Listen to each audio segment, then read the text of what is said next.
On the morning of 14 जुलाई 1789, 14 जुलाई 1789 की सुबह France के एक शहर पेरिस में आतंक का माहौल था। हुआ ये कि किसी ने अपनी तरफ से बनाकर एक अफवाह जनता में फैला दी कि फ्रांस का राजा फ्रांस की जनता पर गोलियां चलवाने का आदेश देने वाला है और वह अपने सैनिकों से जनता को मरवाना चाहता है। दोस्तों, यह खबर पेट्रोल में लगी हुई आग की तरह पूरे के पूरे फ्रांस में फैल गई। इस खबर को लेकर जनता में डर का माहौल बना हुआ था। लोगों ने सोचा कि यार ऐसे मरने से अच्छा है कि कुछ करके मरा जाए। इसलिए फ्रांस के लोगों ने एक जन सेना बनाने का निर्णय लिया, जिसमें लगभग 7,000 व्यक्ति और महिलाएं टाउन हॉल के सामने इकट्ठे हो गए और सभी लोग आपस में डिस्कस करने लगे कि अगर हमें राजा के अगेंस्ट खड़े होकर विद्रोह करना है तो उसके लिए हमें हथियारों की जरूरत पड़ेगी। तो कुछ लोगों ने कहा क्यों ना सरकारी भवनों में रखे हुए हथियारों को जबरदस्ती लूट लेते हैं, और लोगों ने यही किया। सबसे पहले उन्होंने कई लोगों की तादाद में मिलकर बास्तिल किले की जेल को तोड़ दिया, जिसमें उन्हें भारी मात्रा में गोला बारूद मिलने की संभावना थी। बास्तिल जेल का जो कमांडर था वो हथियारों की इस लड़ाई में मारा गया और वहाँ उस जेल के हथियारों के साथ साथ वहाँ के कैदियों को भी छुड़ा लिया गया। दोस्तों, वो बात अलग है कि वहाँ पर 7 ही कैदी थे और इन सब ने मिलकर बास्तिल किले को गिरा दिया और साथ में उस किले की कीमती वस्तुओं को बाजार में बेच दिया। इन वस्तुओं को उन लोगों ने खरीदा जो इस घटना को अपनी यादों के रूप में सजाना चाहते थे। दोस्तों, ऐसा नहीं है कि इस घटना के बाद फिर कोई घटना नहीं हुई थी, बल्कि इसके बाद कई दिनों तक पेरिस तथा देश के देहाती इलाकों में कई सारी लड़ाइयाँ हुई हैं, जिसका रिजल्ट ये निकला कि जनता रोटी, कपड़ा और मकान की बढ़ती कीमतों का विरोध करने लगी। बाद में फ्रांस के राजा को गिलोटिन से सर काटकर मार दिया गया। तो दोस्तों, ऐसा क्यों हुआ और कैसे हुआ, चलिए जानते हैं। तो दोस्तों, इसे जानने के लिए हमें जाना पड़ेगा 18वीं सदी में। तो दोस्तों, चलते हैं France society during the late 18th century. तो दोस्तों, ये बात है 1774 की, जब बूर्बो राजवंश का लुइस 16 नामक राजा राजगद्दी पर बैठा। जब उसकी उम्र मात्र 20 वर्ष की थी, उसका विवाह ऑस्ट्रेलिया की राजकुमारी मैरी एंटोनिएट से करवा दिया गया। बहुत दिनों से युद्धों के कारण उसके महल का खजाना खाली पड़ा हुआ था और वर्साइल के महल की शान शौकत बनाए रखने के लिए राजा को पैसे की जरूरत तो थी। और लुइस 16 के शासन काल में ब्रिटेन से अमेरिका की 13 कॉलोनीज को छुड़ाने के लिए मदद की थी, जिसके कारण फ्रांस के ऊपर 1 बिलियन लिब्रे से भी अधिक कर्ज हो चुका था और 2 बिलियन लिब्रों का कर्ज पहले से था। अब जो कर्जदार थे वो राजा से 10% इंटरेस्ट के साथ मांग करने लगे। इधर राजा के सामने कर्ज की चिंता, ऊपर से सेना का खर्च, राज दरबार का खर्च, सरकारी कार्यालयों का खर्च, विद्यालयों को चलाने का खर्च, इन सब की चिंताएं फ्रांस के राजा को सताने लगी। तो जो फ्रांस का राजा था लुइस 16, उसने क्या किया कि जो फ्रांस के लोगों के ऊपर टैक्स बढ़ा दिया। तो दोस्तों, 18th सेंचुरी में फ्रांस 3 स्टेट्स में बटा हुआ था। पहला स्टेट था क्लर्जी, मतलब वो लोग जो चर्च में काम करते थे। दूसरा स्टेट था नोबिलिटी, मतलब जिसमें राजा और राजा का परिवार आता था। और थर्ड था जिसमें बचे हुए सारे लोग आते थे, जैसे कि जो बड़े बड़े बिजनेसमैन थे, मर्चेंट्स थे, लॉयर थे, किसान थे, मजदूर थे। इस तरीके के लोग थर्ड स्टेट में आते थे। फ्रांस की पूरी जनसंख्या में से 90% किसान थे। तो इसका मतलब ये मत समझना कि इनके पास सबसे ज्यादा जमीन थी, बल्कि ये तो नाम के ही किसान थे। 60% जमीन तो फर्स्ट और सेकंड स्टेट के लोगों के पास थी और जो थर्ड स्टेट था उसमें कुछ ही लोगों के पास जमीन होती थी जो कि काफी ज्यादा अमीर होते थे। अब दोस्तों, जो पहले और दूसरे स्टेट के लोग थे वो चैन से जी रहे थे, क्योंकि उन्हें कोई भी टैक्स पे नहीं करना पड़ता था। और दूसरी था थर्ड स्टेट के लोगों को सारे के सारे टैक्सेस भरने पड़ते थे, जैसे कि जो टैक्स किसानों के द्वारा चर्च में जाता था उसे हम टिथ कहते थे। ये टैक्स फसल का 10वां हिस्सा होता था और इसे धार्मिक टैक्स भी कहा जाता था। और तो और दोस्तों, राजा ने रोजाना उपयोग में आने वाली सामग्री पर भी टैक्स स्टार्ट कर दिया था, जैसे कि तंबाकू, नमक। तो दोस्तों, इस प्रकार राजा ने महल के सारे खर्च जनता के ऊपर डाल दिए थे और राजा उनसे जबरदस्ती टैक्स वसूलने लगा। और उसे भरते कौन थे? मात्र थर्ड स्टेट के लोग। तो दोस्तों, 1715 में फ्रांस की पॉपुलेशन थी 2.3 करोड़ और 1789 में फ्रांस की पॉपुलेशन बढ़कर हो गई 2.8 करोड़। तो आप देख सकते हो कि जो फ्रांस की पॉपुलेशन थी वो कंटिन्यूअसली बढ़ती जा रही थी। अब आप खुद ही सोचो, अगर पॉपुलेशन बढ़ेगी तो उनकी डिमांड भी बढ़ेगी, क्योंकि फसल की पैदावार तो उतनी ही थी, मगर पॉपुलेशन के बढ़ते लोगों को ज्यादा फूड की रिक्वायरमेंट थी। इसलिए फ्रांस के लोग भूखे मरने लगे, उन्हें खाने के लिए स्ट्रगल करना पड़ता था। इसके चलते पूरे फ्रांस में महंगाई बढ़ गई, गरीब और गरीब होते गए और अमीर होते गए। ऐसा नहीं है दोस्तों कि लोगों ने इसका विरोध नहीं किया, बल्कि विरोध किया था, बल्कि काफी बड़ा रिवोल्ट किया था, पर वो उतना इफेक्टिव साबित नहीं हुआ, क्योंकि लोगों के पास तब ना पैसा था और ना ही लोगों के पास एजुकेशन थी। ऐसे में उनकी बात सुनने वाला कोई नहीं था। अब जैसे जैसे समय निकलता जा रहा था, लोगों की इनकम बढ़ती जा रही थी, लोग एजुकेट होते जा रहे थे, उन्हें नए नए आइडियाज आने लगे तब लोगों को रियलाइज होने लगा कि हमारे साथ तो ये गलत हो रहा है। अब जो एजुकेटेड लोग थे उनका मानना ये था कि लोगों को अधिकार उनके जन्म से नहीं बल्कि उनकी समाज में क्या योग्यता है इस आधार पर मिलने चाहिए। ऐसे जॉन लॉकी और जॉन जाक रूसो नाम के दो फिलोसोफर थे।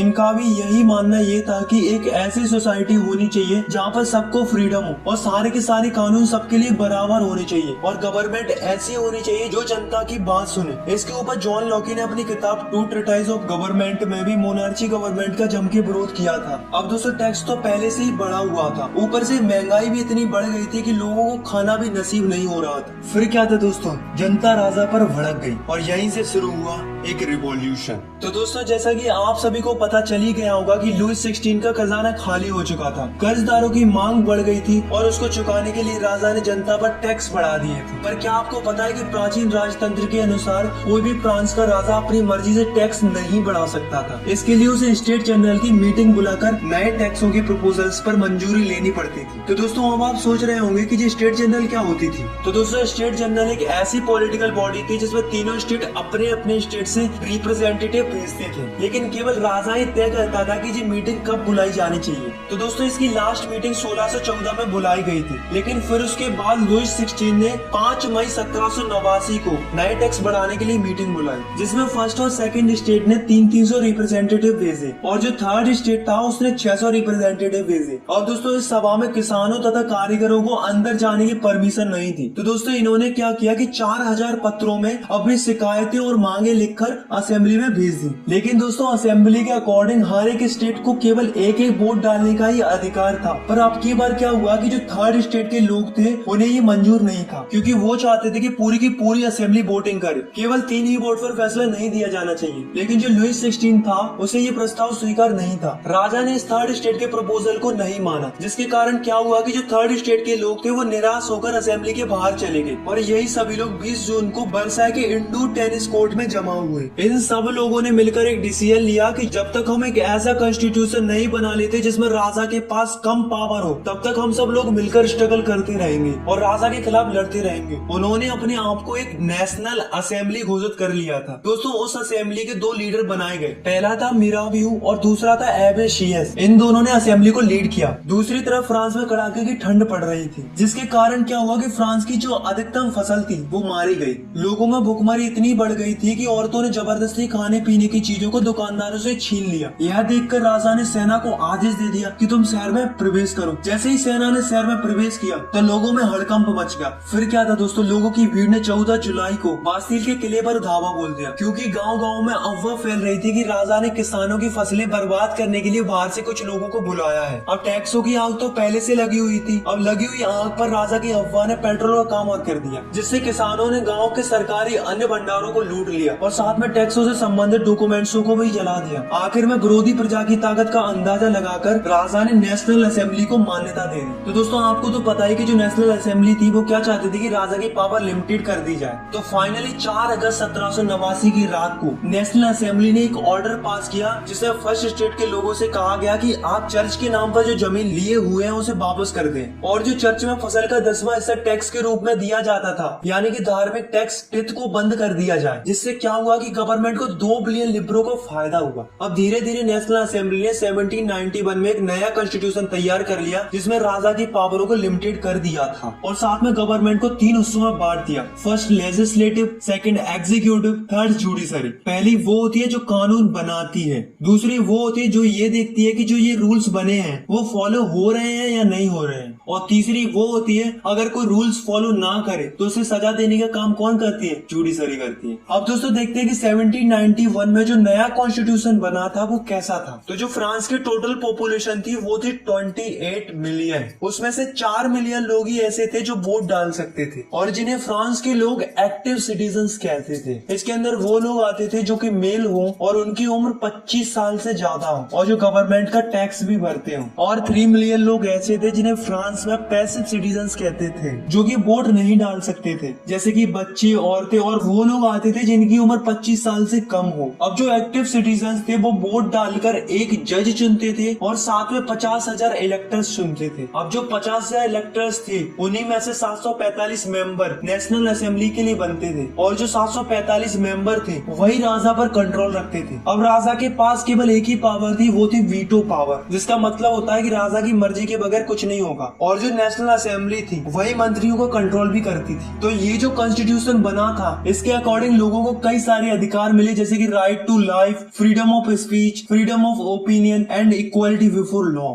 अब दोस्तों राजा ने हाँ तो कर दिया था कि वो कॉन्स्टिट्यूशन को मान रहा है, लेकिन वास्तव में वो नहीं चाहता था कि उसकी पावर कम हो। उसने अपने आसपास के देशों के साथ मिलकर सीक्रेट प्लान्स किए, लेकिन राजा और आसपास के देश कुछ कर पाते इससे पहले ही नेशनल असेंबली ने प्रूसिया और ऑस्ट्रेलिया के अगेंस्ट 1789 में वॉर डिक्लेयर कर दिया, जिससे फ्रांस के हजारों यंग मैन सेना के अंदर भर्ती होने लगे, सभी देशभक्ति के गीत गाने लगे। तो दोस्तों उस वॉर में काफी ज्यादा लोग मारे गए थे, उसके साथ साथ काफी ज्यादा मनी का भी लॉस हुआ था। तो दोस्तों 1791 में जो कॉन्स्टिट्यूशन बनाया गया था इसमें धनवानों को ज्यादा इम्पोर्टेंट माना गया था और जो गरीब थे, किसान थे, उनको कम महत्व दिया गया था। तो लोगों ने क्या किया, अपनी आवाज सुनाने के लिए पॉलिटिकल क्लब्स बनाए। तो ये क्या होते हैं, तो ये वो होते हैं जिसमें अलग अलग विचारों के लोग अपनी अलग अलग बातों को बताते हैं ताकि उनकी बातों पर गवर्नमेंट ध्यान दे और उनकी बातें भी सुनी जाए। ऐसे एक क्लब था जिसका नाम था जोकोविन क्लब, जिसका लीडर था मैक्सिमिलियन रॉबेस्पियर। अब जो इस क्लब के लोग थे उनकी कुछ अलग ही प्रकार की ड्रेस थी। इस क्लब वाले लोगों को सुगुलत भी कहा जाता था। दोस्तों जब ब्रेड का प्राइस बढ़ने लगा तो महंगाई को देखकर इस क्लब वाले लोगों ने जैकोबिन क्लब में एक प्लान बनाया और एक ऐसी योजना बनाई कि राजा को महल में ही घुसकर राजा को बंदी बना लिया जाए। तो दोस्तों इन क्लब वालों ने क्या किया कि 10 अगस्त को टुलेरियस के महल में धावा बोल दिया, जिसमें राजा के कई सारे सैनिक मारे गए। बाद में राजा और राजा के परिवार के सदस्यों को जेल में डाल दिया गया, मतलब उन्हें बंदी बना लिया था।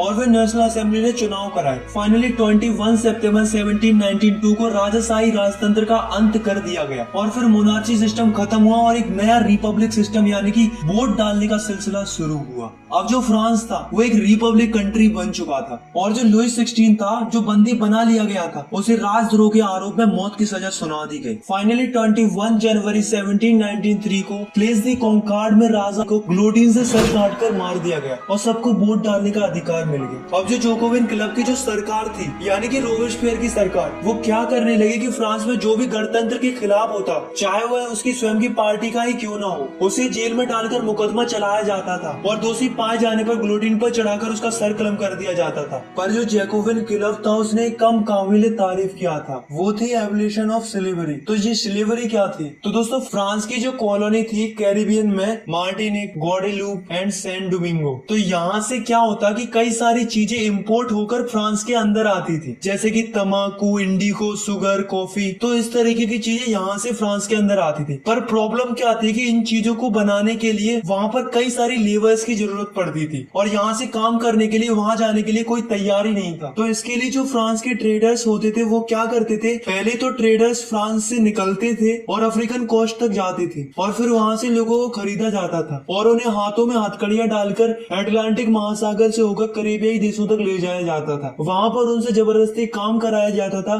फिर वहाँ से इंडिगो, तंबाकू, शुगर, कॉफी ये सब वापस फ्रांस में लाया जाता था। अब दोस्तों नेशनल असेंबली में ये बात तय हुई थी कि दास प्रथा को खत्म कर दिया जाए, पर यह नहीं हुआ। ऊपर से रोबेस्पियर सरकार ने चर्चों को बंद करवा दिया और उनकी जगह सरकारी दफ्तर और बैराक बनवा दिए गए। अब जो जोकोविन क्लब का जो लीडर था रोबेस्पियर, वो अपनी मनमर्जी करने लगा और लगातार देशों से मजदूरों को खरीदता और बेचने लगा और लगातार लोगों को खरीदा और बेचा जाने लगा। तो दोस्तों इसके साथ भी वही हुआ जो सबके साथ होता आया है। तो 1794 में उसे दोषी घोषित कर दिया गया और उसे गिरफ्तार करके ग्लोटिन पर चढ़ाकर उसका सर कलम कर दिया। और दोस्तों यहाँ से जैकोबिन क्लब का एंड हो गया। दोस्तों बास्टिल किले के इंसिडेंट के बाद 1789 की गर्मियों में एक महत्वपूर्ण कानून लागू हुआ था कि कोई भी बुक या न्यूज़पेपर या स्टेज परफॉर्मेंस, नाटक, सत्संग, जुलूस बिना राजा के अधिकारियों की परमिशन के बगैर नहीं किए जा सकते थे। पहले उनसे मंजूरी लेनी पड़ती थी। अब वो सेंसरशिप हटा दी गई थी। अब फ्रांस में सब लोग स्वतंत्र थे, वो कुछ भी छाप सकते थे, dance program, song, stage program, जुलूस कर सकते थे।